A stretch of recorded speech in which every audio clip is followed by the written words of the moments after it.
Good evening, Commanders Nation. Good evening, Commanders Nation. So I want to talk about four dudes who are standing out of week 2 of training camp. The Commanders website just dropped an article regarding dudes who are standing out, 4 standouts. I just said the same thing over twice again. Before I do that, though, let's talk about Terry. Again. I'm tired of it.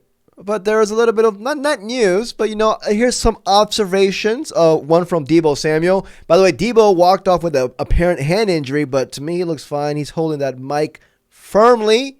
He's fine. The hand injury, I'm not worried about at all. But Deebo has this to say about our boy Terry.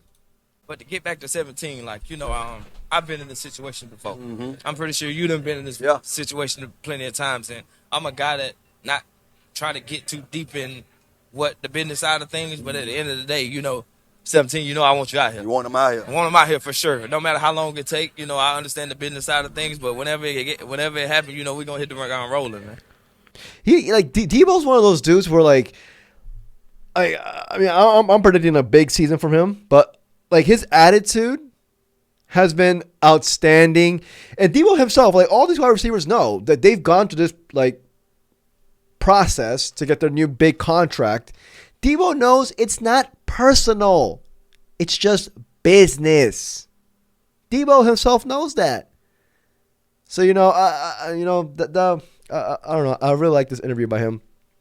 That was my Bleacher Report. But yeah, before I continue, if you enjoyed this video, please like and subscribe. I would truly appreciate it. And also, regarding Terry McLaurin, before I move on, Terry, this is my observation. This is today. Terry is obviously dapping up his teammates, but now he's hugging Jaden's mom. But look, he's dapping up Josh Harris, the guy he's supposedly beefing with. Well, I'm assuming he's mostly towards Adam Peters and his freaking agent, because I think it's his agent, Buddy Baker, that's doing all this BS. But look at this. You're holding out, but you're giving a cordial dap. This is a cordial dap. It's not just like a fake ass. It's a cordial. What's good with you, bud? It's a cordial dap. I know a cordial dap when I see one. This is another video. Better video. See, look, he's dapping up his teammates. Obviously, this is Terry. Team captain, a guy who everybody respects. Now, look, if I'm Terry, now he could have jogged off and dissed Josh Harris. He could have jogged off back into the facility. But he didn't do that. He went straight to Jaden's mom, saw Jaden's mom. Hi. And now look, right to at Josh Harris.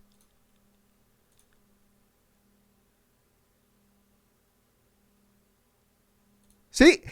Josh Harris is even blowing him kisses. Look at that. Oh, is Jaden's mom blowing him? It doesn't matter. Josh Harris is blowing him kisses on an emotional level. There's love here. This is weird.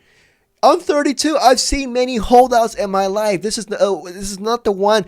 If you're having beef with somebody, you're not going to go up and dap him out in public knowing that there's cameras watching. I don't know, man. Like I said, the whole entire time, I was very just I wasn't worried at all. I wasn't worried at all, dude. I was just like, man, screw it. He's gonna sign a week before training camp, and then a week before training camp, I was like, fuck it. He's gonna sign the morning of training camp. Then I was wrong. Terry requested a trade. I made a video. I was like, I've officially gone from not being worried whatsoever to now I'm just irritated. I'm just irritated. Because this is a Super Bowl year for us. We got to take care of business while Jaden's in his rookie deal. I'm just irritated now. The first preseason game's on Friday. Next Friday. Ideally, I would like to see a deal done before then. I don't know if this is a sign of progress, but I don't know. I don't know, man. Look, to me, it's just see, if I'm having beef with somebody and it's a public beef, I'm sorry. I don't want to be anywhere near you. Terry showed up to training camp, obviously, to avoid the fines. I wouldn't be surprised if you saw DQ said earlier today. This is like it hits him on an emotional level regarding this whole Terry situation, because DQ loves Terry. But if I'm beefing with somebody in public, I don't want to put anything out there to show that I'm not standing by my words. This is why I say it's his freaking agent, buddy. Oh man, that's my two takes. But let's get into more positive news, man. 4 Commander standouts. The first one, they're just saying this is primarily for week 2 of camp. This article dropped yesterday from the Commanders website. Jacory Croskey-Merritt. I made a video about Jacory. Croskey-Merritt worked with the starting offense on Thursday as the offense emphasized their run game for 11 periods. While it wasn't unusual for players from the second or third groups to get some time with the starting offense, some of Croskey-Merritt's best reps on the day came during that portion of practice. So not only are they inserting Croskey-Merritt in the first team, Croskey-Merritt himself is producing with the first team. Apparently, he says here he broke loose for a big run down the left sideline and showed impressive vision as he cuts through defenders and on a run up the middle. He isn't afraid of contact. On a run earlier in the week, he met Tyler Owens in the second level of defense and delivered a big hit on the veteran safety. Owens responded with the same intensity, but Croskey-Merritt shrugged off the hit and kept running for more yardage. Croskey-Merritt, ladies and gentlemen, I've said this before and I'll say it again. He is not your average 7th round pick. Had he played last year regarding those ineligibility issues, this dude would have gone much higher. And I'm not saying it based on this is just based on what I've read from experts. This is not my words. Don't take this from the words of a buffoon. Experts have said this. He is the most athletic running back in our running back room. I am super bullish, dude. I said in my previous videos, this dude's going to start by week 7. Now I'm thinking, as the more articles I read about him, like for every article that I read, every new article, it shaves off 1 quarter. Now it's like, if I read 4 more positive articles on him, I'm just like, all right, that's 6 games. That's 4 quarters, 6 games now. Week 6 is going to start. Week 6. It's coming to a point what Croskey-Merritt's doing is that something that I hoped that he was going to do was that you have to show these coaches, even though Brian Robinson Jr. showed up in tremendous shape, reportedly by all these beat writers. Croskey-Merritt, what he has to do is he has to force the Commanders coach's hands and be like, dude, you can't put me in second team. I am too good right now. You have to see what you got with me. I love this, man. Second dude is Carlin Vigers. This is a dude who we talked about. We talked about Jacory Brooks. Jacory Brooks had a fantastic first couple of days training camp. Vigers, who played with the second group, has had some impressive moments. He had pass breakups working against Gallup and KJ Osborne. It's clear that he needs to find ways of turning those deflections into interceptions, but he does a good job of putting himself in the right position. Vigers' biggest issue is now being able to finish plays. There have been a few occasions where Vigers has had passes hit him in the hands only to bounce out of his grasp. He could also be a little better in terms of preventing penalties, as he was called for a hold on Gallup earlier this week. However, Vigers has good size, 6'2", 200. Undrafted free agent, 6'2", 200. Shows strong instincts. Oh, yeah, the joint practice with the Patriots, that's going to be a big one for him. But hey, man, Carlin Vigers. First time in a major article that I see his name pop up. I like this, man. I like our undrafted free agent draft class. I really liked, even though we had 5 picks and we also had, the same standard amount of undrafted free agents. I really like what he did so far, man. Regarding our draft. Jaylin Lane, and regarding that too, 4th round pick. Jaylin Lane, a guy who had a better quarterback play, he would have gone to me in the 3rd round. We got him in the 4th. We saw him a couple days ago have that big touchdown catch over 2 defenders. Now they're saying here that he's starting to show he can handle a bigger role in Washington's offense. One of the best moments came on training camp on Friday when he got behind the defense's coverage would have been a touchdown in a game scenario. He also had the catch of training camp so far. Yeah, this is the one I told you about, over 2 defenders. Jaden Daniels heaved a pass to Lane in the back corner of the end zone in double coverage, and the rookie somehow came down with the catch. Hey, man.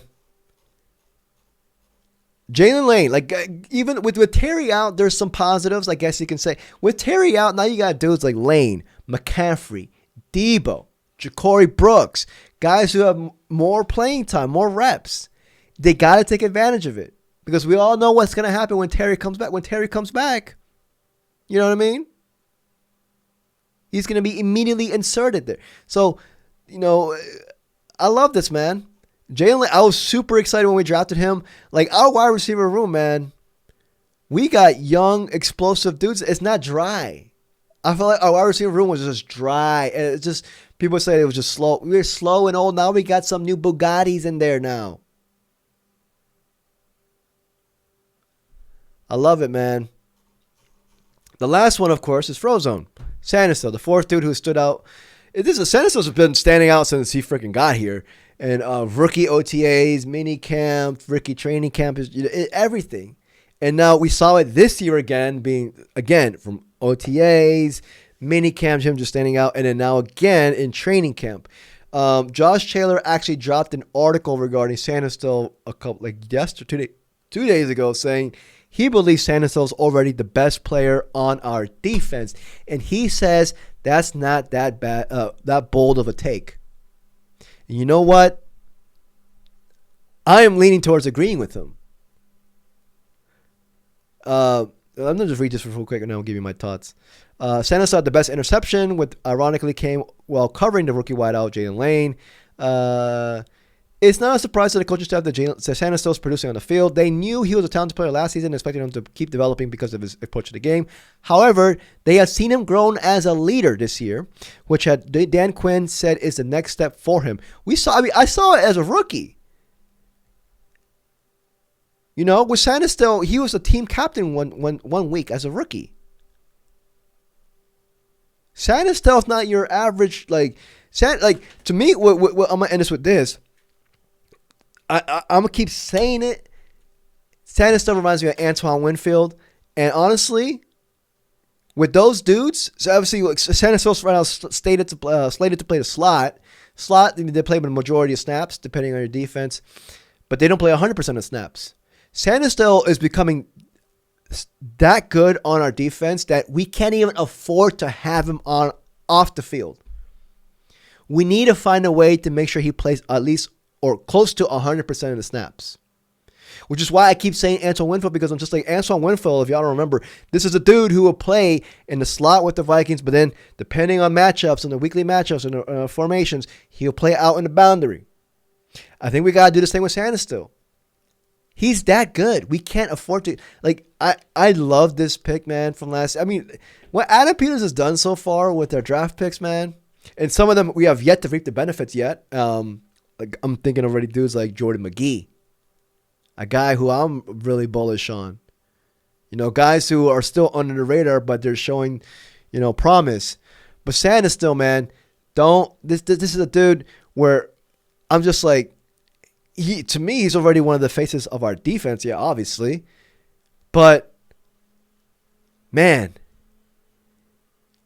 I got to get that jersey. I'm dicking around. But, these are the 4 dudes that are standing out. Sainristil, Lane, Vigers, and Croskey-Merritt for week 2. I'm going to make another video soon. But, yeah, this is for the Commanders website. But, to me, training camp has been really good so far. Obviously, the only blemish is the Terry McLaurin situation. We don't need that distraction. Hopefully, it gets done. This is a vital moment right now. This, to me, is where championship teams are made. And, we got to continue to lock in. But we have a great coach leading us, and we have great veterans leading us as well. But yeah, man, let me know what you guys think. Hey, man, I'm really excited, man. I'm really excited. Preseason's on Friday. But yeah, if you enjoyed this video, please like and subscribe. I truly appreciate it.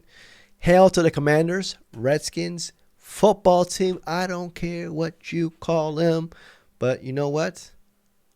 Hail to the burgundy and gold. Peace.